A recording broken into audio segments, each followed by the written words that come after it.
Assalamu alaikum, everyone. I'm Hasina Momtaz. So I was actually born in Bangladesh. I'm from a village called Beni Bazar, and that's where I was born. And we came to the UK sort of in the mid-70s. At that point, it was just myself and my brother.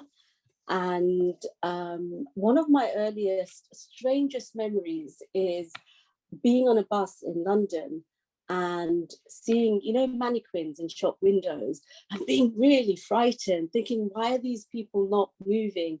And that's one of my earliest memories of the UK. And then quite soon after, I started nursery, reception. And actually, I couldn't speak a word of English. And I remember getting bullied. I remember nobody wanted to be my friend. And the teacher assigned somebody to be my friend and sort of to look after me and make sure I was okay. So that was sort of from the age of about 16, 17, I almost felt like I was on borrowed time, because the school that I was at, the secondary school, there were 3 or 4 Bangladeshi girls who all got taken out of school at the age of 16 and married off. One of the girls was actually shipped back home to Bangladesh and married off there against her will. And to me, this is, I know that there was a lot of pressure on my father to get me married off from people around him. But I was determined that at least I was going to go and do my A-levels, because for me, partly because I was very academic and I really enjoyed going to school. I really enjoyed studying. I really enjoyed learning. And partly then it was a way of kind of avoiding marriage for 2 years, avoiding getting married off. Because I said to them, I said to my parents, look, let me do my A-levels, at least let me do that. And then kind of the same thing. I did, alhamdulillah, I did quite well in my A-levels. So I applied for university. I don't think my parents thought I'd get in. I didn't think I'd get in anywhere, probably. And I thought, oh God, I'm going to get married off. But I did. And I think, although my father never said it, I think he was quite proud of the fact that I had got into LSE. And that was probably the first milestone for me in my life. I came from a very humble background. I was the eldest, so I was the first one to go to university. And LSE was a different world. I really struggled for the first 6 months. Every week I thought I was going to drop out, because you were coming across these kids who had led, some of them came from very wealthy backgrounds. Some of them had done like the international baccalaureate. They had traveled.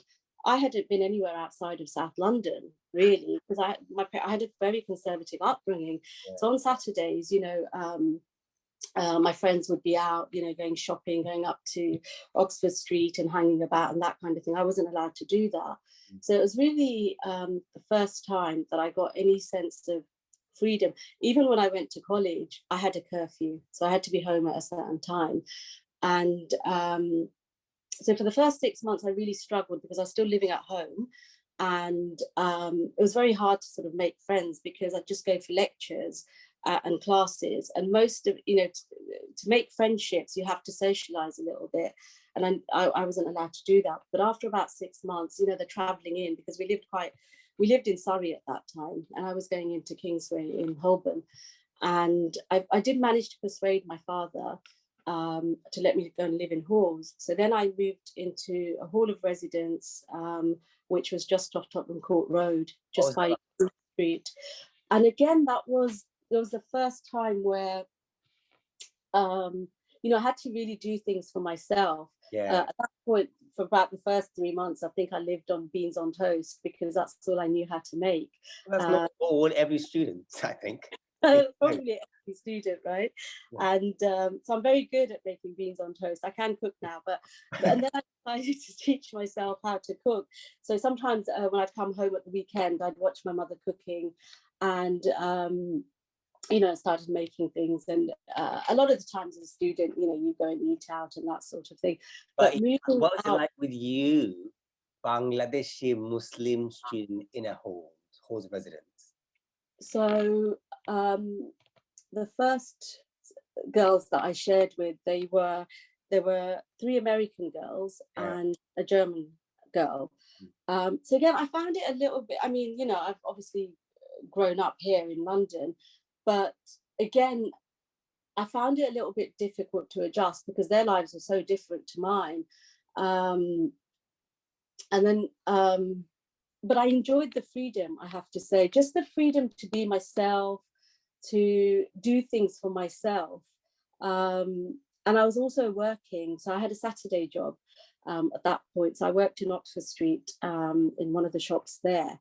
And that was slightly different to most people there. They had some sort of trust fund or something, so they didn't really need to work.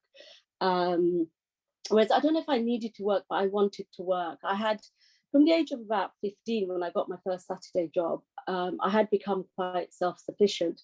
Now, the first Saturday job, I had to hide that from my father for a bit because my dad was very much of that mindset. Listen, you know, women in our family, in our culture, they don't work. But I explained to him, look, you know, this is just for a bit of pocket money.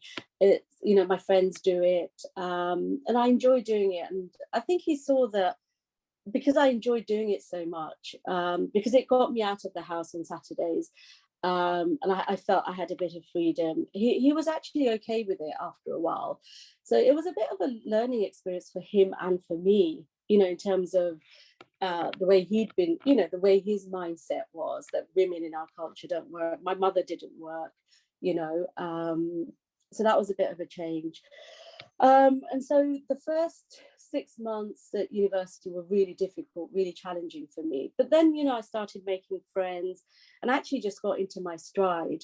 And I would say, looking back on it, probably university, those 3 years were probably the happiest of my life. And for about a year afterwards, I used to dream about being, you know, actually dream that I was back at LSE, I was back in halls, I was back with my friends. I missed the kind of freedom and the independence, but at the same time, it was all sort of comforting, reassuring to be back home. And then kind of the inevitable happened, which was my father wanted me to get married. Now, I felt I've just sort of graduated. You know, at that time, you're very kind of idealistic. You know, I thought, yeah, I'm going to, you know, go and work for the UN or something and change the world. You know, when you're a student and you're there in central London and you have all this freedom, you feel almost like you're invincible, that you can go out there and just achieve anything. And then coming back home was that kind of coming back down to earth, reality check, and especially when the pressure was put on to get married. So eventually I agreed. In all honesty, I don't think I had that much choice. And that was another turning point probably in my life, because anyway, then I had my son. And I sort of settled into married life, into motherhood. And at that point, I wasn't working. So I took time out.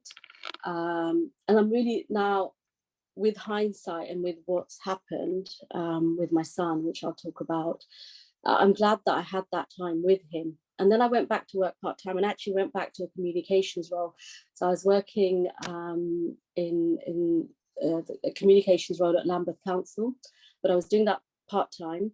So my life was take my son to school in the mornings, go to work, come back, pick him up, make dinner, wait for my husband to get home, and then we'd have dinner. And then because the job he was working in, he had to wake up very early, so he'd go to bed. I'd be looking after Sammy and having just a bit of me time.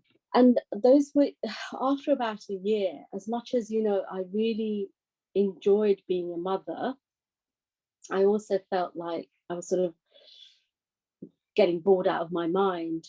And that's when I started sort of thinking about going back to work part-time. And, you know, I was so blessed that this opportunity came along, and I was working in communications, working with the local press there. So, and then from there, this opportunity came up to apply for a role in the mayor's office. And I saw the job advertised, But there were two things that was going on at that time. We were about to go off for Umrah, and also I just didn't feel I had the confidence to apply for a role. Now, at that time, that was 2003, and the Mayor of London was Ken Livingstone. And Ken Livingstone was someone I had really admired.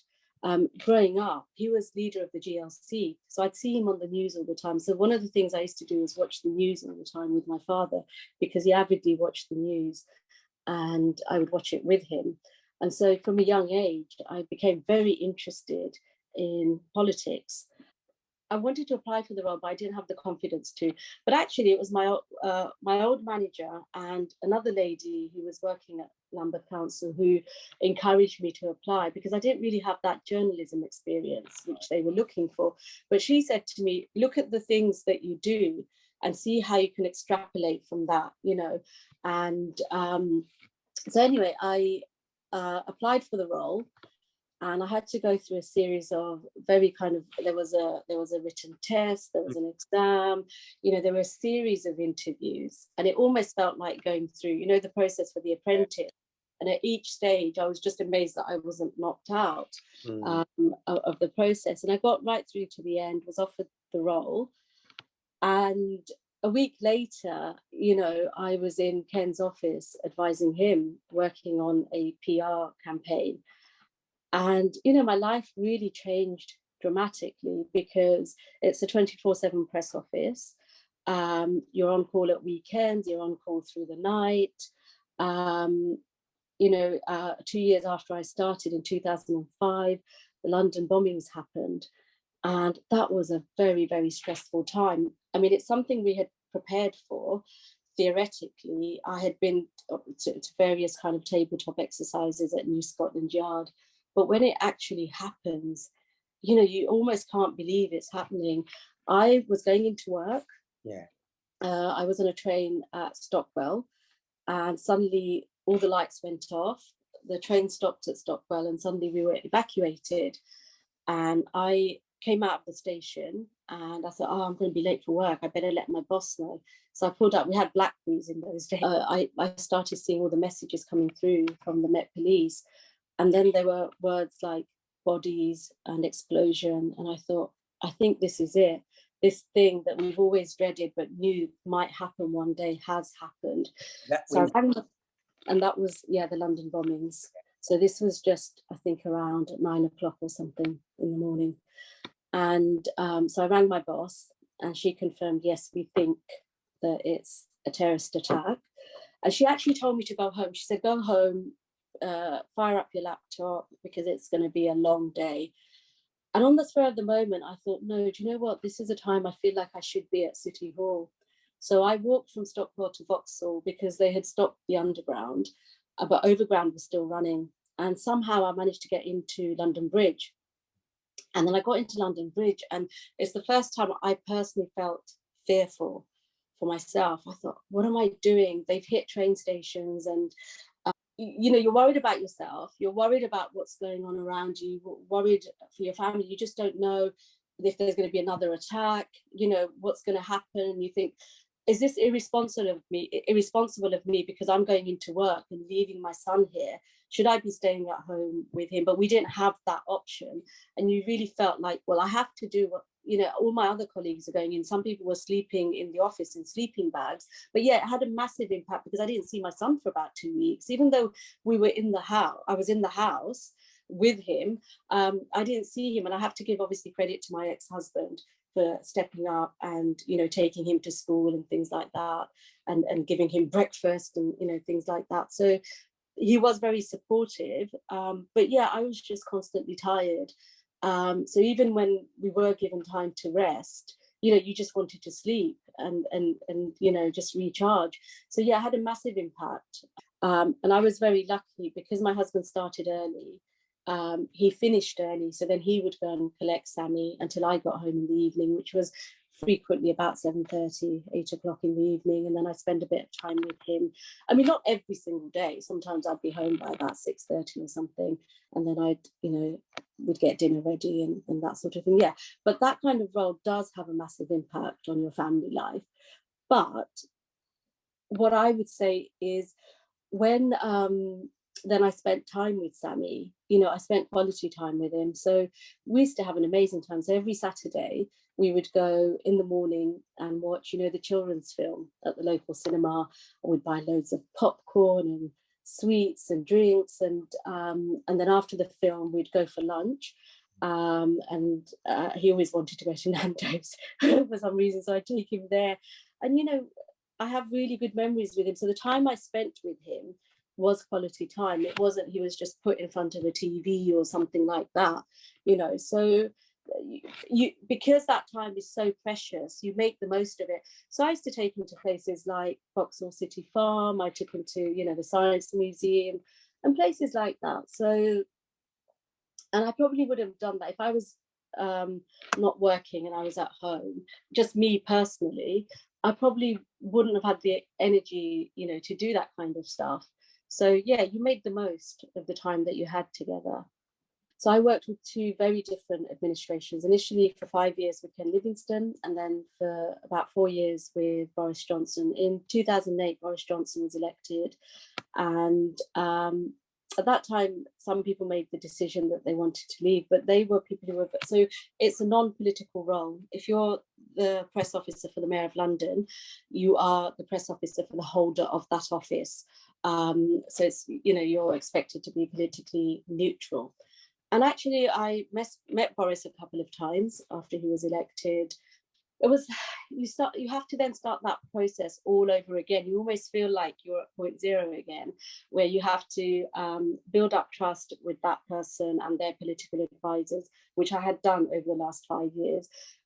We had to throw out some of our old kind of messaging and scripts and things like that, and you know, develop new messaging. We and also we had to show what we could do, so it's to win their confidence as well.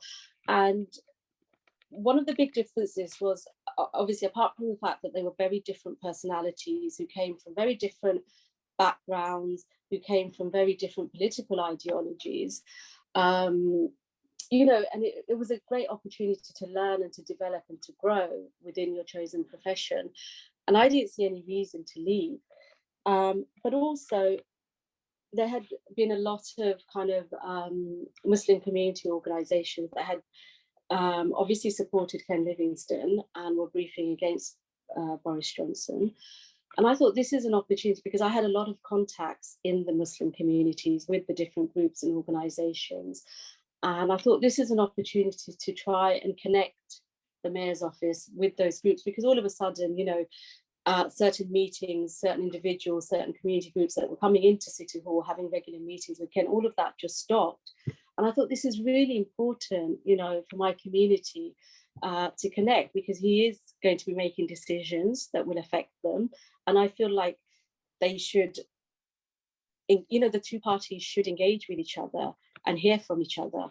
And one of the things I suggested is, I said, look, this is a great opportunity for the mayor to show that he's the mayor for all communities, including Muslim communities, and he really should get out there and start building those connections. So we organised a visit to the London Muslim Centre, to ELM, and you know, it went phenomenally well.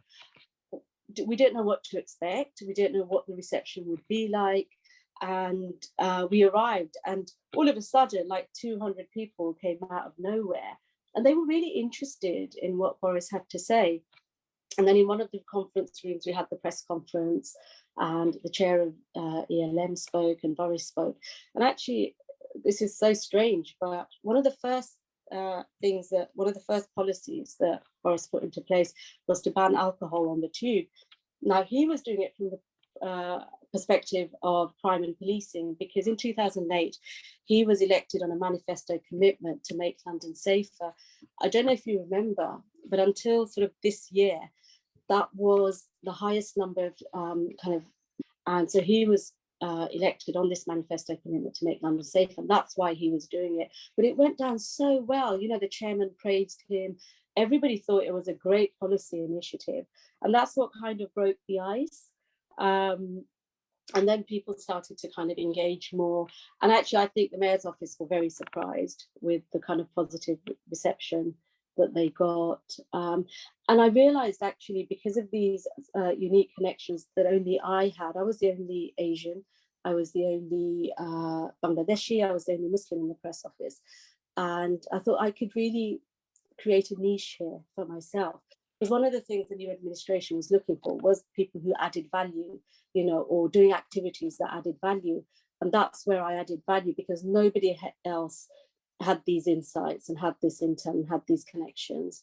And I have to say, Boris was very, very receptive to advice. He listened to what you had to say. And he listened to what you had to say. And actually, I felt that I was valued. I felt that my advice was given credibility, because I think it was a big step to go and do that first visit at the masjid. And I was sort of headhunted for a role at Transport for London, which was working with the chief executive of Tube Lines, and they were very instrumental in delivering the Olympic Games. And it was because I had those connections in the mayor's office, but also when I was at the local government association, I'd built different connections with government departments and that sort of thing. And so I was there and I was advising the chief executive. And actually, one of the amazing things was I got to go to the opening ceremony for the Paralympics. Anyway, I left TfL in 2014 at the start of the year. I was only meant to be there for a year as a maternity cover, but ended up being there for about 2 years in various different roles, stakeholder engagement and that sort of thing, working with MPs. And I really felt like I needed to recharge. Whilst I was off, in June 2014, my son passed away. He was killed in a road traffic collision by an uninsured driver. And at that point, I decided not to go back to work. Everything changed, with that news, everything changed. So that night, my son left home early evening. His last words were, I'll be back in 5 minutes or more. And the next thing was that the police came to my house and they said, we think you need to sit down. I mean, I was saying to them, I didn't know why they had come to my house. And I said, would you like to sit down? And they said, we think you should sit down. And they gave me the news and I just couldn't process it. I thought, no, my son's going to come home any minute. I just couldn't process it. And I just kept thinking, not Sammy. Sammy was so full of life. He was so independent. He was doing so many different things with his life. So he had just turned 18 3 days before. He was studying for his accountancy course. He was working part-time in an office doing sort of graphic design stuff. And he was also setting up his own business. So for the last 6 months of his life, he was very, very busy. So Sammy, set up, so it was a restaurant in Bromley. Sammy set everything up for the business. And that day, actually, on that day, he'd woken up early. He said, I need to go over because the restaurant's going to be opening in 2 days' time. I'm getting, the EPOS system installed. The sign guy, Sammy had designed the sign and he'd arranged for the sign maker to come and put up the sign. He had gone and arranged, all the linen and, all the different things that needed doing. And he was waiting for all of that, for deliveries and things to come. So throughout the day, he was constantly coming home, going back, setting everything up.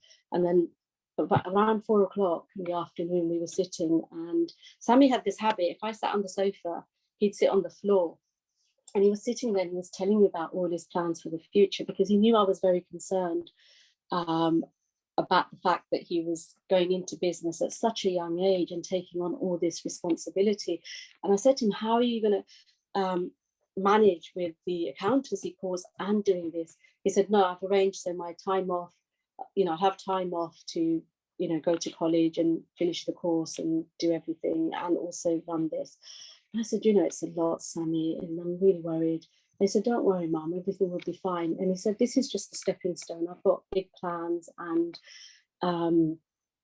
you know, I'm going to look after you, you're never going to have to work again, that sort of thing. I mean, it's taken me a long time to come to that realization. Anyway, and that's what then I took 2 years out from my career and I started learning about Islam, and it just sort of came about by chance. Sami died about 2 or 3 weeks before Ramadan 2014. And a friend of mine had told me about a course a tafsir class that was happening at the local masjid. And that literally, so during Ramadan, it was every day from 5 till 7. And it was literally during those 2 hours of the day that I could breathe, because I would wake up every morning and for a millisecond, everything would be okay. And then I would remember that my son was gone and I'd have an anxiety attack. Sometimes I couldn't breathe. I would throw off the covers. I would go into his room. I would call his name. So when Sami died, I had a lot of questions. And, you know, a lot of the answers that I got from relatives and family members, there was a lot of sort of cultural thinking mixed in with Islamic thinking. And I was getting conflicting information on basic questions. And I wanted to know, I wanted to learn, what does my religion say? What happens to us after we go? But also, what is the purpose of me being here? Surely it's not just working all the time and you know, and that sort of thing. What is the purpose of me being here? Why was Sami here? Why was he taken? You know, and we never question Allah. We don't ask, why did this happen to me? But Allah tells us in the Quran. I wanted to find out the answers to these questions. So I wrote them all down and I went to see a scholar and I got the answers to my questions.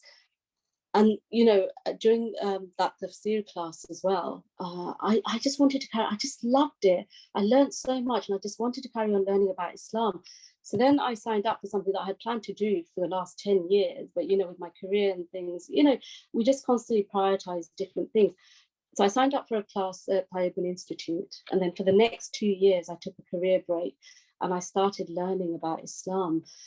And it's the most amazing thing, because what Islam does is it gives us hope that we will see our loved ones in a different place, in a better place from the mercy of Allah, and we will never be separated from them again.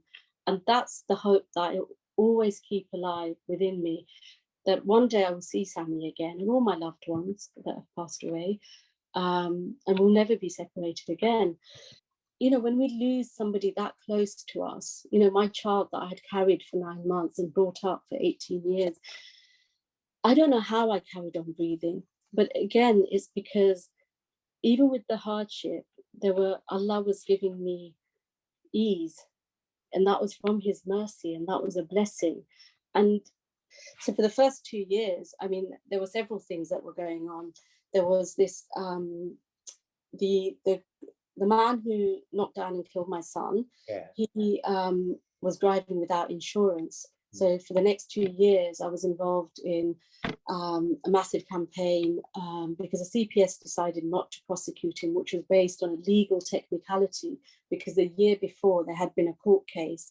And as you know, previous cases set the precedent for what happens. And so because of that, and it, you know, comes down to police resources, and it actually comes down to whether there's a will, you know, and road traffic offences are probably the lowest in terms of priority because they're dealing with murders and that sort of thing. I had a friend who worked at the Ministry of Justice and said, look, you know, these things are very low on the agenda. They were not investigating it properly. I was the one, because I knew about police procedure, because as I said, my specialist area in the Mayor's office was crime and policing and anti-terrorism. So I worked closely with the Met Police. I knew they weren't doing things properly. I was the one telling them, have you done this? Have you done that? And they hadn't. And I think a lot of evidence might have been lost during that time. I was also having, so at that time, my MP, he's Lord Barwell now, but Gavin Barwell was my MP. He was supporting me. Another organisation, charity called Road Peace, they were helping me a lot as well. And that year they nominated me as their ambassador for, they have an annual remembrance ceremony, an international ceremony for victims and survivors of, you know, road traffic collisions. And I spoke at that event. And but, you know, you go through all these different stages of grief. Yeah. And one of the things I felt constantly guilty. I felt guilty because I hadn't spent enough time with him. I felt guilty because I was, on some days I wasn't at home when he came home, because I was working. He's 16, 17 at this time. I felt guilty because I would tell him off for leaving his trainers in the hallway and say, put it in the shoe cupboard, and one of my friends said to me, but this is what all parents do. You were just being a parent. But what really changed my thinking was somebody said to me, had it been a punishment, you would have gone far away from Allah. The fact that you've become closer to Allah. So at that point, I started wearing hijab. I started praying 5 times a day, and I started going for these, the Islamic classes, learning about Islam. They said to me, the fact that you're doing all these things and you're making dua for Sami, it's a blessing. There is wisdom behind it. And one day you look back on it and you'll say, Alhamdulillah, because you'll see the wisdom behind it. And I do. I see what's going on around in the world. And sometimes, it's the smallest seed that blossoms into something big and beautiful. And I had seen this Arabic proverb online, and it said, in paradise, there is love without separation. And that, for some reason, it really resonated with me, and it really helped me, and it gave me that hope. And I had this idea of getting it made into a pendant, and I had seen it written in Arabic and in English. And I thought, wouldn't it be great if I designed, I had done some jewellery designing previously, many, many years before, for something. And I'd also been involved with something called BBCW, which is British Bangladesh Chamber of Women Entrepreneurs. And I had been one of the founding directors. We had this big launch, hosted by Rashna Ali in the Houses of Parliament. And that organisation was involved in getting Bangladeshi women into business, supporting them with business ideas and things. So I'd always been interested in business. The pandemic, people were starting to talk about this thing called COVID-19. And, I was talking with friends about it, and we were like, oh God, we hope this doesn't happen here. And, that kind of thing. People were starting to get quite worried. But I thought, I want to do something else. I want to do something different. And that's when the idea for Soul Gems London was born. That's the business that I've set up in my son's memory. And obviously, if people want to see what sort of stuff I do, they can go on my website. Hopefully, they'll like what they see and follow me on Instagram as well. I have an Instagram business page. So hopefully, they'll follow my brand there. It's just at Soul Gems London. But how life has changed once the lockdown kicked in. I thought, what can I do also in Sami's memory? And that's where the idea for Soul Gems London was born. And as you can probably tell from the name, soul is because it's something from my soul, for my son. Gems obviously reflect the fact that it's jewellery, and London is because I've lived in London all my life. And so I started designing things just from that first piece.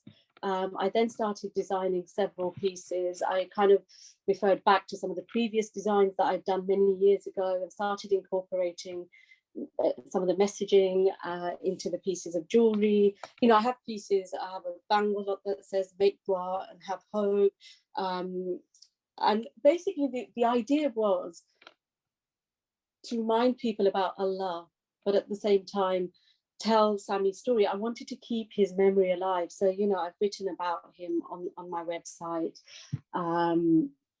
And those were the two kind of driving forces, I think, was to remind people about Allah, do something creative, and to keep Sami's memory alive.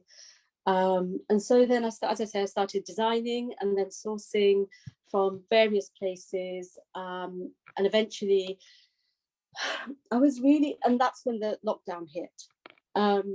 This is the perfect time because some of the pieces, they talk about sabr. There's a bangle and it says sabr, this too shall pass.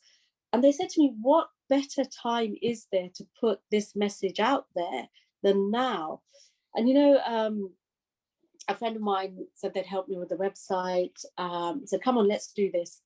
And I said, okay, let's do it.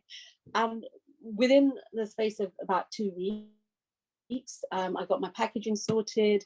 The website went up, it went live. I started setting up some of my social media pages, and it was just 2 weeks of frenetic activity.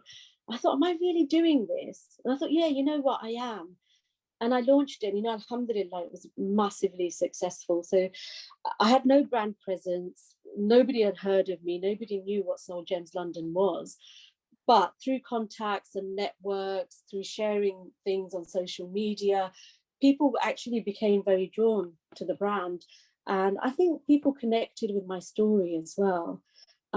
Because at that time, people were going through this state of sort of anxiety, worry, and the messages on my jewelry, they're very positive, they're very uplifting, and they're constant reminders that outside of ourselves there is a bigger purpose, and that there is, besides ourselves, there is a greater power who is driving things forward, a greater power that has our best interests at heart, that plans in our favor, and that's Allah.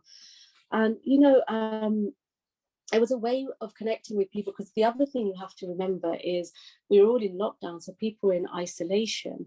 People couldn't visit their loved ones. So a lot of people ordered pieces of jewelry to send to loved ones. And, you could see from the order that the address for delivery was very different to the address that the person had ordered from.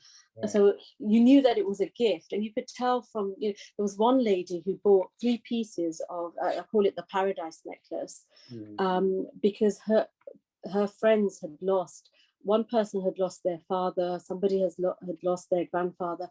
And, she messaged me and she said, my friend loved it. She got tearful when she got the present, because for her, it was such a big reminder that actually in paradise, she will be with the ones, that she loves. Another lady ordered a piece that has sabr on there because, she initially ordered, it's called the Faith Foundation's collection, and it's 3 cuff bangles, and it has sabr, shukr, and tawakkul on there. And she had lost her 11-year-old daughter, and she ordered those pieces. And she said, when I wear them every day, they remind me to have, to be grateful for what I have, to bear what's happened to me with patience, and to have tawakkul, complete trust in Allah. And I thought, this is actually really connecting with people in a way that I never anticipated or expected.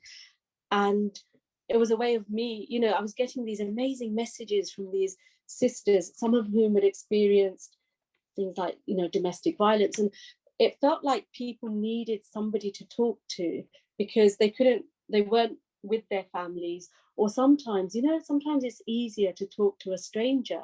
Yeah. So I had these ladies telling me these amazing and stories, and some really poignant, heartfelt stories about their lives. And yeah, I just felt like this is something way more than what I expected. I thought, yes, the jewelry, people will buy it because they think it's beautiful or because it has a nice message on. But actually, this lady who she ordered the piece, the bangle that says make dua and have hope.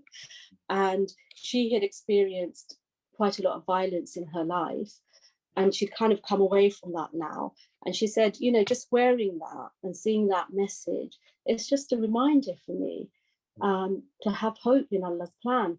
And I never could have expected that it would, a piece of jewelry, something that just started, in my mind, would connect and resonate with people so much. So and that I conclude, Hasina, what has been the learning curve for you during and post-pandemic?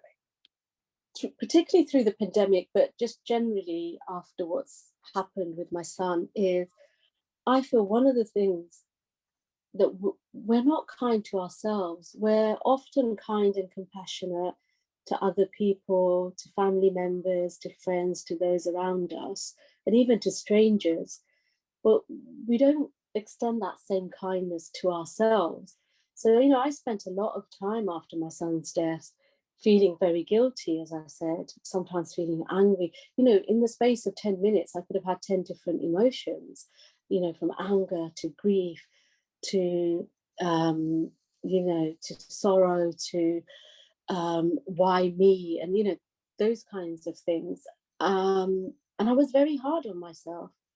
And so throughout, from the time that Sammy died to through the pandemic, I've struggled with various things, with family relationships, with lots of things. And the last person we are kind to is ourselves. And it's so important for our mental health that we must, we have to give ourselves a break. That pep talk we give our friend when they're going through a hard time, we have to give that pep talk to us, to ourselves. I think I've also learned Go ahead. the value.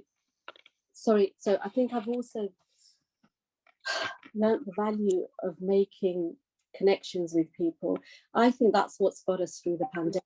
Is, there's been so much conflicting stuff in the media, that there's been a lot of, I suppose, divisiveness out there around the pandemic, around the vaccine, around so many different things.